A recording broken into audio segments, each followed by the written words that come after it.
अहिले चाहिँ 1:30 भयो, पानी पर्दैछ। एकदमै भारी मात्रामा पानी पर्दैछ। हामी चाहिँ यहाँ सिच्छेबाट निस्किँदैछ। ल है, पानीले एकदमै लखट्यो। दसैँको पानी हो लु। ल यो दसैँको पानी अरे लु, एकदमै लखट्यो यी। यो चाहिँ हामी एसटिएनएम हस्पिटल जाँदैछौँ। पानी परेर अहिले 2 बज्यो। पानी परेर एकदमै हाल भइरहेको छ।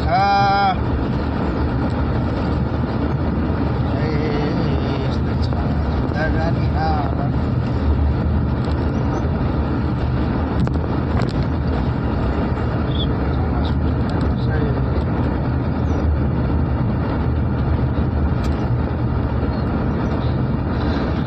यो चाहिँ तपाईँको अब चाहिँ आउने चाहिँ तपाईँको सुर्खेत हस्पिटल आयो।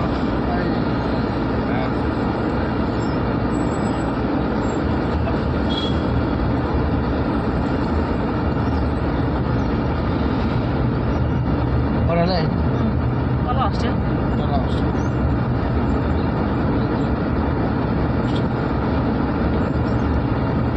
अब होस्टेल गएको है।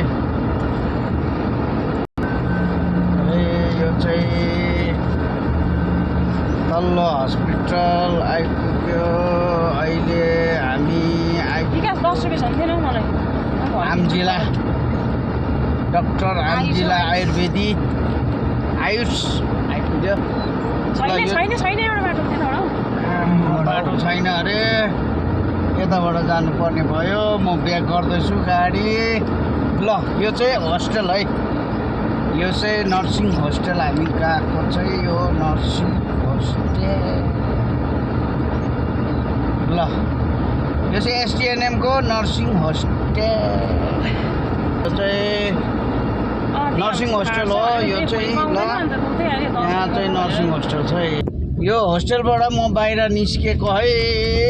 अब यहाँबाट चाहिँ कतातिर हुन्छ यो बाटो चाहिँ एसटिएनएम हस्पिटलको क्वार्टर, यो गर्ल्स होस्टेल होइन। एसटिएनएमको हस्पिटलको चाहिँ जो चाहिँ हस्पिटलमा नर्सिङ पढ्नेहरू हुन्छ त्यसको गर्ल्स होस्टेल जाने बाटो है यो चाहिँ। अनि यो अहिले तपाईँलाई गर्ल्स होस्टेल पनि म देखाइदिन्छु। यहाँ बनाएर रिपेयरिङ भइसकेको छ। यो एकदमै गेट पनि तपाईँको यहाँ लागिसकेको छ। यहाँ हेर्नु सक्नुहुन्छ अगाडि।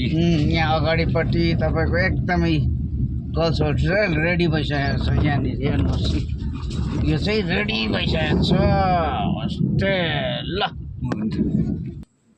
यो हेर्नुहोस् है, गर्ल्स होस्टेल चाहिँ रेडी भइसकेको छ।